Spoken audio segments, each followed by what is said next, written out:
ഛത്തീസ്ഗഡിൽ ജയിലിലടച്ച മലയാളി കന്യാസ്ത്രീകൾക്ക് ജാമ്യം.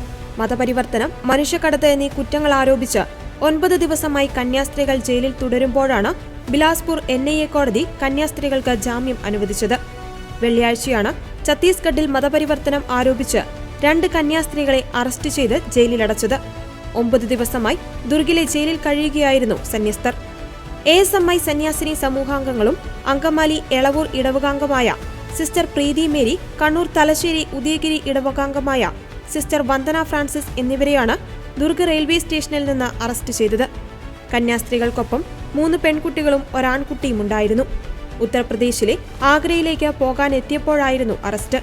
മനുഷ്യക്കടത്ത്, മതപരിവർത്തനം എന്നീ ആരോപണങ്ങൾ ഉന്നയിച്ച് ബജ്രംഗ് ദൾ പ്രവർത്തകർ നൽകിയ വ്യാജ പരാതിയിലാണ് പോലീസ് കേസെടുത്ത് സന്യസ്തരെ ജയിലിലടച്ചത്.